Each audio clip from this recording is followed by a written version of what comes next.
Halo teman-teman, jumpa lagi di The Minor Update. Pada kesempatan kali ini kita akan membahas VPS. Apa itu VPS? VPS adalah singkatan dari Virtual Private Server. Server virtual yang merupakan turunan atau pecahan dari sebuah dedicated server. Jadi dedicated server dipecah-pecah lagi menjadi server secara virtual. Keuntungannya adalah VPS ini memungkinkan pembagian sumber daya dari dedicated server itu dibagi-bagi untuk beberapa orang, beberapa user dengan masing-masing operating sistemnya. Dengan terjadinya hal tersebut, maka harganya jauh lebih murah. Salah satu layanan VPS yang favorit saya adalah VULTR. Ada juga DigitalOcean dan tentunya Cloud VPS yang lain. Kali ini kita akan membahas VULTR. Oke, ini dia interface-nya seperti ini. Jika Anda menggunakan link yang saya sertakan nanti di bawah, Anda akan berkesempatan mendapatkan gratis $100 yang bisa digunakan selama 1 bulan trial. Jadi saldo $100 itu bisa Anda gunakan gratis selama 1 bulan. Kenapa sih harus menggunakan link yang saya sertakan? Karena link ini memungkinkan Anda mendapatkan $100 tersebut. Kalau Anda langsung daftar melalui vultr.com, ya Anda dapatnya ya nanti bakalan bayar selama sebulan itu. Oke ya, langsung saja kita lihat layanan apa aja yang ada di VULTR. Kita lihat satu persatu. Saya sudah login di sini. Kita lihat di sini ya. Di dalamnya itu terdapat produk instan. Instan itu bisa dikatakan sebagai VPS-nya itu sendiri. Mereka menyebutnya instance. Kemudian snapshot itu adalah backup dari instan tersebut. Kemudian ISO adalah kumpulan library ISO ya. ISO file dia biasanya operating system dan kita juga bisa upload custom ISO di sini. Kemudian ada script. Dengan script ini kita bisa mengkustomisasi apa aja yang di-boot pada saat instan itu jalan. Kemudian DNS-nya juga ada. DNS Anda tahu sendiri ada domain name server atau domain name system. Kemudian ada block storage. Block storage ini adalah bisa dikatakan hard disk virtual yang bisa ditambahkan atau dimasukkan ke dalam VPS. Ini harganya relatif murah dan harus tergantung dengan instan. Kemudian objek di sini dia lebih ke ke API ya. Kemudian di sini ada firewall, ini ada kita bisa custom firewall di sini. Kemudian network, kita bisa milih reserve IP yang akan kita gunakan. Kemudian ada load balancer. Load balancer yang memungkinkan antar beberapa server itu berkomunikasi ya. Atau kurang lebih seperti itu.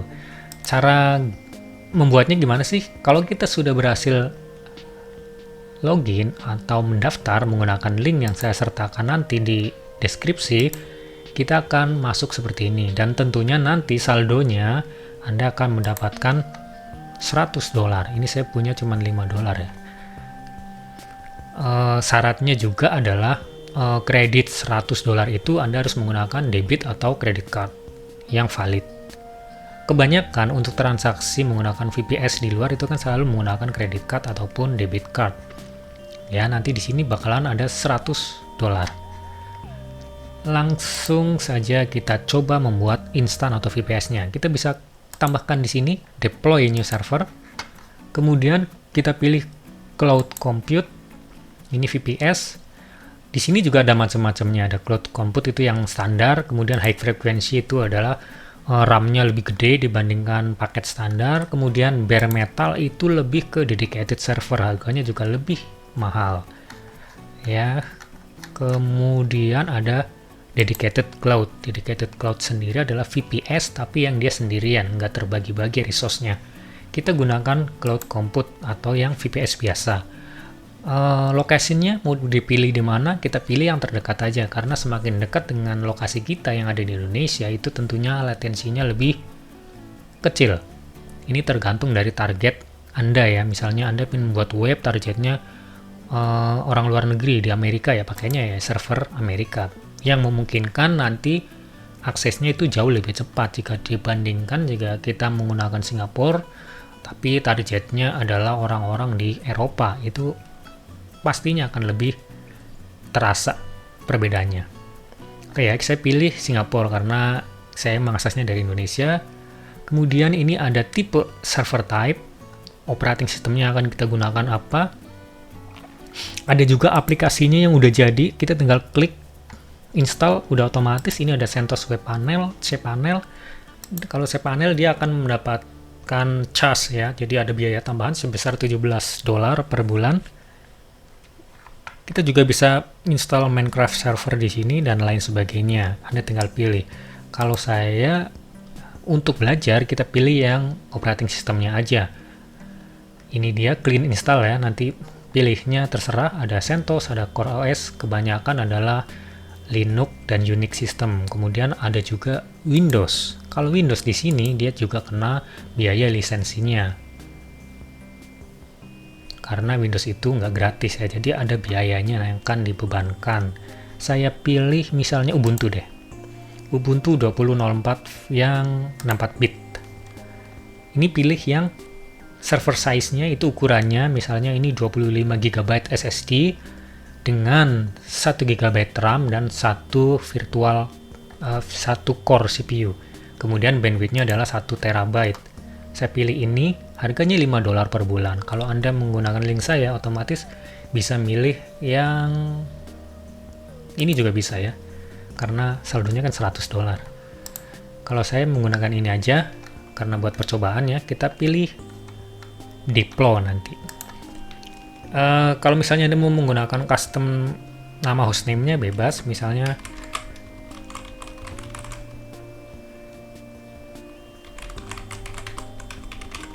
bebas. Ini sih sesuaikan ya dengan kalau bisa yang full qualified domain name. Misalnya ini kita klik deploy. Proses instalasinya pun sangat cepat. Kurang lebih 1 menit, 1-3 menit. Oke. Ini servernya masih kosong, dia menggunakan Ubuntu server, jadi belum bisa diakses melalui web ataupun apa-apa. Dia masih kosong, kayak baru install server aja. Ubuntu server, oke. Nanti kita bisa remote menggunakan SSH. Ini dia udah running. Kita bisa tinggal klik.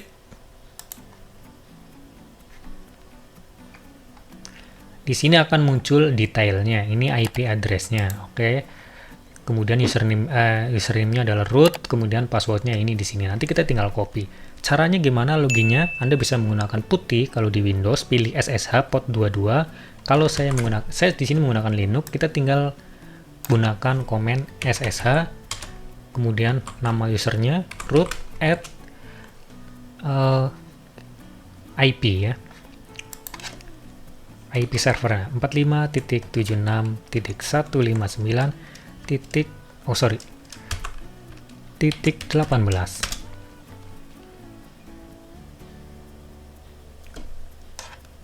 Tunggu sampai ini sebenarnya udah selesai ya. Biasanya 1-3 menit dia baru running.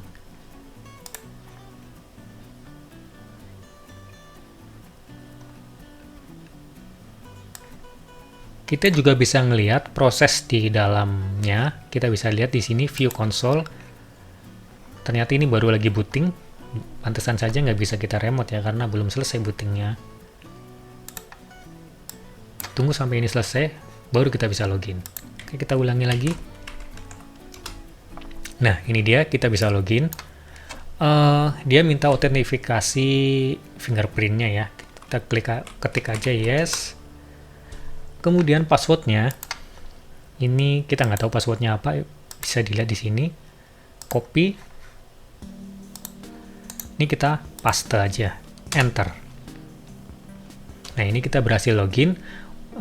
Untuk customisasi lebih mudahnya, kita ganti aja passwordnya, bisa menggunakan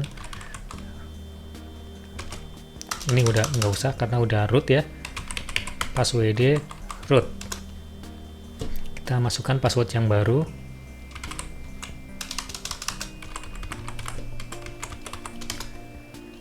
Oh, nggak boleh ya.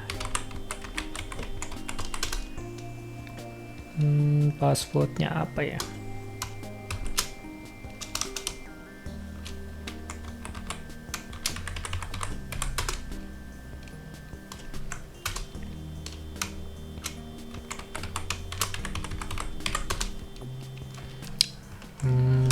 karena saya menggunakan passwordnya ada 123-nya, kita ganti.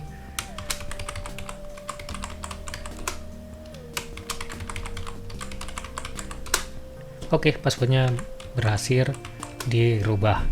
Kemudian kita bisa install macam-macam di sini, misalnya mau install CentOS Web Panel dan lain-lain, kita bisa. Tapi ini kan Ubuntu ya, nanti kita pakai yang lain, misalnya WebUSO dan lain-lain ya. Oke, itu aja dari saya, semoga bermanfaat. Nanti link akan saya sertakan di bawah, biar Anda mendapatkan gratis saldo $100 dan bisa gunakan selama 1 bulan. Terima kasih banyak dan sampai jumpa di video berikutnya.